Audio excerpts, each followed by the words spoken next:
Well, I'm Hannah-Beth Jackson. I am a former California state senator, having served in the legislature both as an assembly member and most recently as a senator. I'm a recovering lawyer. I'm a proud mom and grandmom. I have lived in this community for well over 40 years, so I consider myself a native. And I have had the great opportunity and honor to represent this extraordinary area, doing public policy for many years, speaking to others, hopefully motivating them to engage in the same profession, working to advance causes and progressive issues that I believe so strongly in, whether it's on gender equality, whether it's protecting our environment, whether it's protecting our rights of privacy and our democracy, whether it's working with seniors to try to create an opportunity for seniors to live their years with respect and dignity, and so many other issues that are, I think, a passion for me and something that has been very rewarding throughout my life and my career. I'm curious, Hannah-Beth, and I've never actually asked you this before. Tell me about the kind of set the table for when you decided to get into public service. Well, it's a story that I tell frequently because it's clear to me that this was my motivation. I was 7 years old, and I was a pretty darn good baseball player. And I went down to try out for Little League at our local school for Little League season starting in the spring. And I was told that I not only couldn't play, I couldn't even try out because girls were not allowed to play Little League. And I was frankly outraged because I had always been told that if you, in America, if you do your best, if you play by the rules, and work hard, that anything is possible. And the fact that I really was a pretty good baseball player and was denied even that opportunity to try out because of my gender truly enraged me. And that led to my interest in trying to change policy and the culture. And of course, one of the best ways to do that is through involvement in the making of that policy. Did you get involved in student government in high school? I did, actually. I was our high school treasurer. And when I was in college, I actually was involved in our student union, our student council. That was during the very, very tumultuous days around the Vietnam War. Yep. So we were all pretty actively engaged. And frankly, I think it was in great measure the pressure that was put on the existing government by youth that was one of the keys to ending that war. So I saw democracy, I saw political engagement in practice, and saw that it indeed could change the course of our nation's history and our local community's well-being. I'm thinking as a young person, we think the activist and I'm going to get involved in doing all the, we can't be hurt. We're invincible when we're young and right. We can just do everything. What was the biggest surprise to you in those early years about this chosen path? Well, part of it is that truth, justice, and fairness don't always prevail. Just because you believe strongly in something, just because you believe it is clearly the right thing to do, just because you really work hard at it, doesn't necessarily mean that you are going to succeed, that you are going to prevail, that you're going to see your point of view take over. But what you do learn is that politics is truly the art of compromise, because even though you may feel very strongly about something, someone else may feel very strongly about it in the other perspective. And the key is to sit down and to talk through those differences and to try to find what I call the sweet spot. I'm a tennis player, so I know that sweet spot in the racket where you can come together to achieve mutually desired and mutually attainable goals. That's what you get. It is compromise. You can't always get what you want. There's a great old song that talks about that, but you can get what you need. And that's one of the things that I learned early on, is that you keep fighting hard, and then you are willing to take it one step at a time. If you can make some advances, you do that, and then you keep working towards more and more improvement on an issue. It's been my experience, as I've never been in politics, but I've been accused of being politic. Right. What's wrong with that? Yeah, but it's that being an active listener, really paying attention, listening, not putting your agenda. I mean, doing everything you just said, like that's a great business lesson as well. Do you think that I'm going to add the ability to listen to I would say being a gifted communicator helps as well, and especially when you're trying to master influence and get your point of view across. How much did you study communication? Well, I don't think I consciously studied communication. What I consciously looked at is how can I listen and learn and understand the perspective of someone I don't agree with, or the perspective of someone I do agree with. How can I better state my case? And what I discovered is the best way to learn how to best state your case is to listen carefully to what other people are saying, to try to identify the genuineness in their position, what is motivating them in their position, whether there's a place of commonality that you can come to. I think great leadership, or even good leadership, requires a skill of being a good listener. Yeah, we could end the show right there, and that would be that's true though. Yeah. It is so important. So the title of this show is around what is it going to take to get people into the political arena, and I don't think it's just our youth. I think it's people at all strata. And just personally, I couldn't do it. I have spent a lot of time here in Santa Barbara volunteering on boards and being involved in community service, and I'm all for that. But the idea of the rancor and just, I don't need people camped out on my front door or any of that kind of stuff. How do you, I'm guessing you talk to young people about this. What's your pitch? Well, I think the young people today are very committed, primarily because of things like climate change and equality and equity. I think young people today look at the world and realize that we are at an existential moment in terms of survival of this planet. And that if we, of my generation and the generation just immediately following me, are unwilling or unable to make the kinds of changes that will save the planet, they are going to have to step up and do it.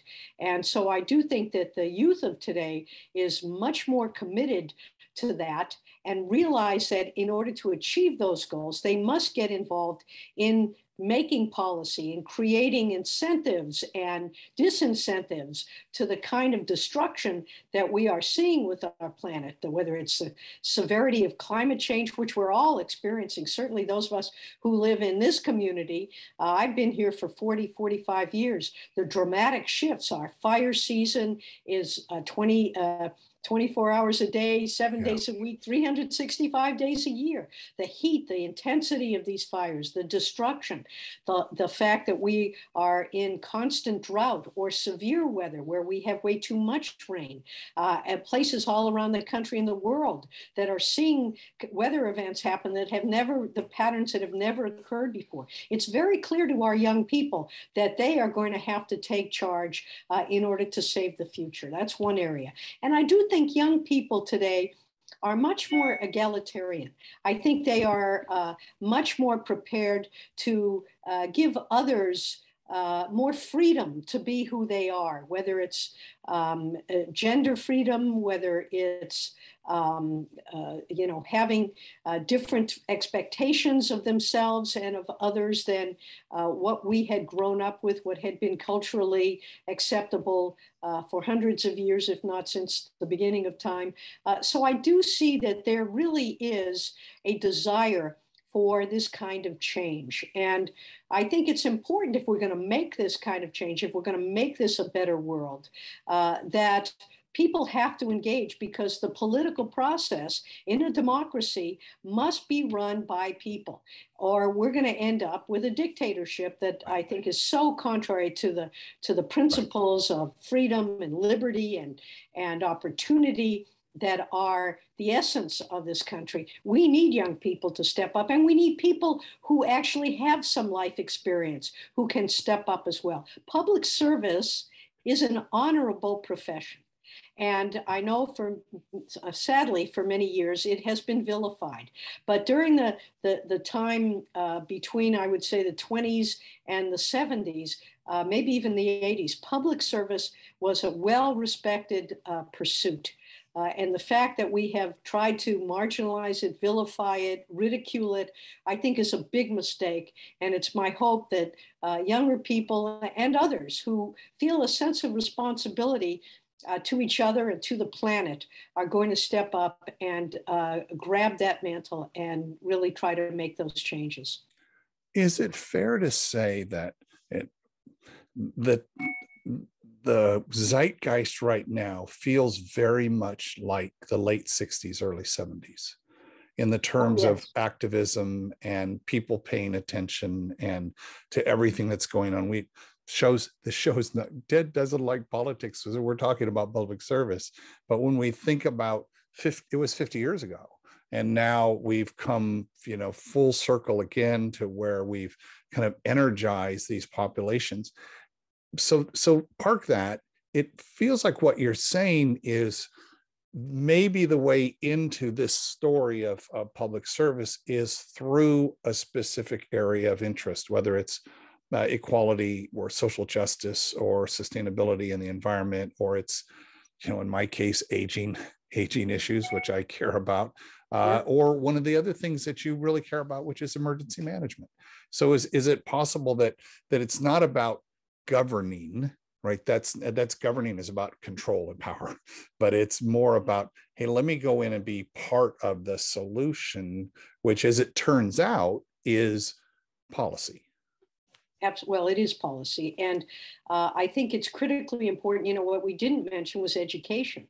There are a lot of people who get involved in politics, particularly women, who start off their careers at in their local educational systems, the board of education. They're seeing what's happening with their children. They're seeing how they're being educated. They're seeing how they're developing, what influences there are, and that sort of grabs them. They want to be able to have a say, have an impact, improve it, change it, whatever it is, and that, I think, is what we're looking at. I think that is the best way for people to be motivated to get into public service. And public service isn't just elective office. Public service could be working in a government agency to try to improve it. I mean, a government has bureaucracy that's got lots of problems to it, but what are the alternatives? Again, you have to ask yourself. And so what we try to do as policymakers is to make government run more efficiently and be more reflective of the values and the needs and the expectation of the people that are being governed. And so I think that if you look at the motivations to get into public service. Clearly, in my experience, it was definitely, I wanted to help make this a better world. I believed that I had a responsibility, to the extent that I could do it and would be able to be successful, to try to make it a better world from my perspective. So understanding that people might disagree, and that's where we sit down and have these conversations to find that sweet spot. But I think that when people really care deeply about their community, about the world in which they live, about the expectations that they have, that's really what gets people into the process. And I think that it's a very, very important one. Making money is great, but at the end of the day, when you look back on your life, do you want to say, gee, I made $1 million or $1 billion today? Or did I really have a positive impact on the world in which I live? And for people like me, it's really the latter.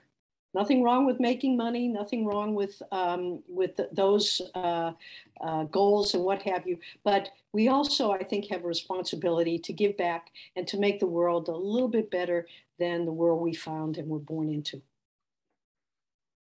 I am reminded of our dear friend, Peter McDougall, who was the president of Santa Barbara City College, came up to me at one of the many dinners that happened in Santa Barbara.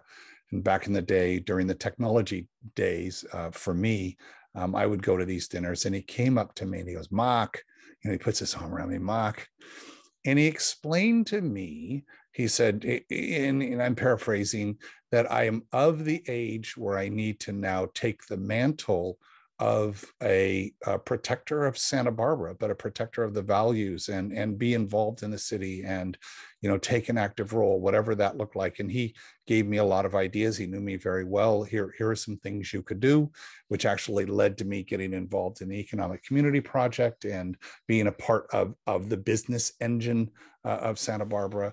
It was very interesting. I'd never done anything like that, but it was that the elder saying, "Okay, young Padawan, now's your time to step into it." Hannah-Beth, I just so appreciate this. One final question around education. Do you think that someone who wants to go into this field should go get a law degree to prepare themselves? Not necessarily. A law degree is always helpful. They say that you learn how to be a problem solver. That's the key to a legal education. You can cut through the extraneous and get right to the heart of an issue and try to solve the problem. I don't think you need a law degree at all. It doesn't hurt. But I think that there are other ways to get involved. And again, if you have a passion for what you're doing, Right, and you have the qualities, and you develop the skills of leadership, of engagement, of policymaking, you don't really need that training. But as I say, it certainly can't hurt. Unfortunately, in today's world, it's so darn expensive to get that law degree, but it does have value to it. It's just not, I don't think it is necessary. There are a lot of people who will go get a degree in public service, public policy. There are schools of public policy that can serve a similar purpose as well. Hannah-Beth, thank you so much for straightening that out for me. Always a pleasure, Mark.